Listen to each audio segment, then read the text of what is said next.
जों दायो जोङो प्रिटिनि बार्थडेनि केक अर्डार हैनो थांनो नागिरदों। बेना बार्थडेआ गाबोन अर्थात दिनैहाय 21 दियारनाब्ला सारनि बार्थडे। बिथांनि बार्थडेखौबो जों गोसोखाङो, सेलेब्रेसन खालामफायो दिनैनि दिनाव गोसोखांनायजों। हेपि बार्थडे होननो हागोन गासिबो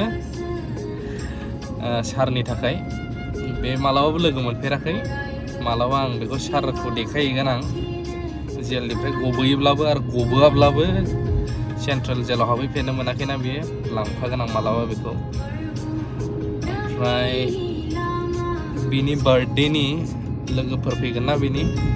मा जाथि दंमोनलाय नोंना लोगोफ्रा? आंनि लोगोफोरा नन बर' गोजालै, बर'। बेखायनोथ' मा जाथि? नेपालि, बेंगलि, नेपालि। दार्जिलिंनिबो दङ। दार्जिलिंनिया मा नाममोनलाय?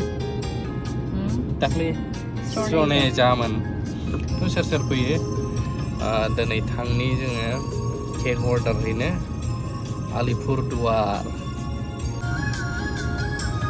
नैबे लामाया बिराद स्मुथ, बिसोरनि लामाया खिन्थु वान वेल'।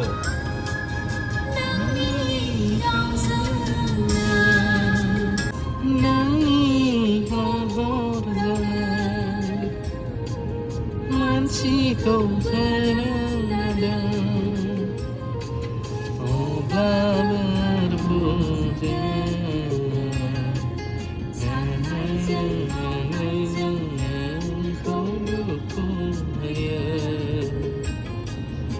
अब्लाबो फोरबोजों साननायजों मावनायजों नोंखौ दुखु होयो। लामाया बिराद स्मुथ बिसोरनिया। फाइनालि बिथांजोनि बार्थडेनि केक अर्डार होनो नै बेवहाय बेस्ट क्वालिटि मोनो, बेवहाय बिराद मोजां मोजां बानायो।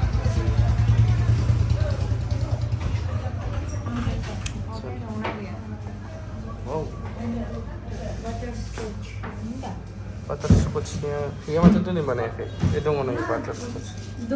औ, बाटारस्कचनि गिदिर होदो।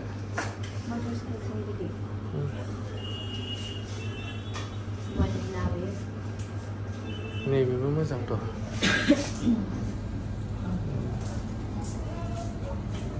एसे देरसिन। केक बायदिसिना अर्डार होखांनानै जोङो दा नैबे दखानाव फैबावदों। माखासे बुस्थु जाग्राबो लाबाय, ओमफ्राय मा लाबोदों गाबोन सेन अपेनिंआव। बैखौबो पसन्द जादों नामा ओमफ्राय पुतलाखौ? उन्ना दल मा लिरनाय दङ? Just for you. दिनै गिदिं गिदिं सानसे पात्तायानो गैया। जों जे ओंखाम जायाखै पात्ता दं। पात्ता गैया बेबो। आंनो गस्ला बायनानै होग्राया। मा बुस्थु पसन्द जादों बियो नायनि र' बेनि थाखाय। आं बेनो फसायदों। नैबे पिंकआ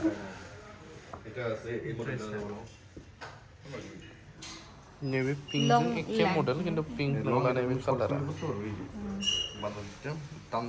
टान दिले शर्ट दासो लाबोदों आं पसन्द जानायखौ। नैबेबो सेम मडेल दा? बे नों लानाया पिंकजों सेम बे। ओरै लाबोलाय नायनां। ओरै था, ओरै सिदा थालाय नायनां माबायदि नुदों।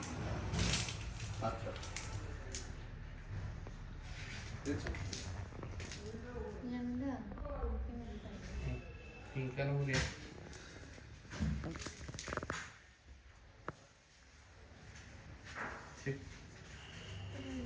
इलेक्ट्रिक আছে নাকি?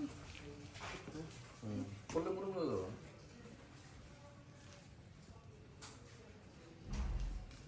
আমার লাখটাই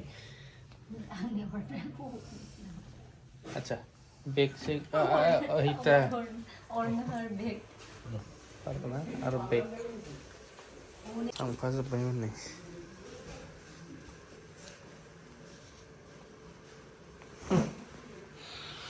ड्रेसालाय मोजां मोजां दं खिन्थु बेनो किसुमाना हामला एसे मोदोम फुंबाव ड्रेसानो जंग्लब जंग्लब जायो मानसियानो रानथेंद्राय जाबाय मोगथाङाव बिराद रानथेंसोथ' बेयो फाइनालि जों सौफैबाय एसे लेट जाबोबाय प्लास दिनैहाय मानगोनां डियार नाब्ला सारनि गोथार जोनोम सानमोन बेखौ सेलेब्रेट खालामदों गोबां जायगायावहाय जोंहा XNDP मानाव गेदेर सारमोन आरो सोमोन्दोआव गोलैनाय माखासे आदामोन दा नै 12टा बारबा जोंहा प्रिटिनिबो बार्थडे जासिगोन बेना 26थि जागोन 26 इयार्सनि थ' बे आरोना ओमफ्राय डियार नाब्ला सारनि गोसोखांथि हिसाबै बयबो लास्टलि नैबे भिडिअनि गेजेरजों उइस खालामनो हागोन जों प्लान लाबावदों डियार नाब्ला सारखौ नायनो एबार आं प्रिटिखौबो लांगोन थ' हेपि बार्थडे फर मानगोनां रेसपेक्टेड डियार नाब्ला सार नोंथांमोनाबो उइस खालामनो हागोन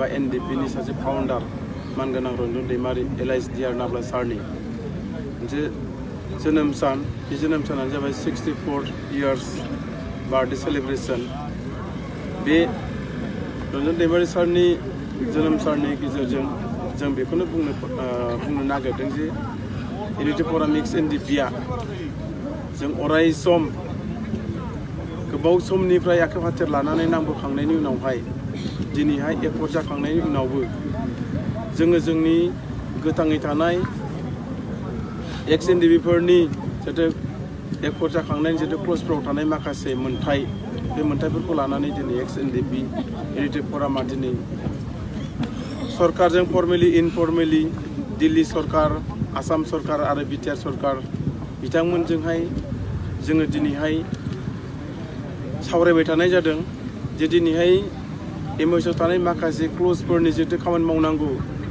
NDPफोरनि मोन्थाइ जे मोनफुंनो हायाखै बेखौ दिनै इउनिटि फराम दाखांनायनि उननिफ्रायनो जन्म जाखांनायनि उननिफ्रायनो दिनैहाय जोङो रायलायबाय थादों सरकारजों फर्मेलि इनफर्मेलि आरो दिनैहाय एकर्ड जाखांनायनि उनावहाय जोंहा सासे फाउन्डार मानगोनां दिनैनि जिहेतु 64 इयार्स जिहेतु मोनसे जोनोम सान मानगोनां रन्जन दैमारिनि सानखौ लोब्बा लानानै सारा जे दिनै एकर्ड जाखांनायनि उनावबो जे दिनैहाय जेलावहाय जे थाबाय थादों आरो बेजों लोगोसे 54 लिडार आरो केडार्सफ्रा दिनै सेन्ट्रेल जेलावहाय दङ दिनै बिथांमोनखौ उदां अख्राङाव मोनफुंनांगौनि थाखाय दिनै रन्जन दैमारि सारनि नैबे 64 बार्थडे सेलिब्रेसन सानजों लोब्बा लाफानानै दिनै इउनिटि फराम हिसाबै दिनै जों बेखौनो खावलायनो नागिरदों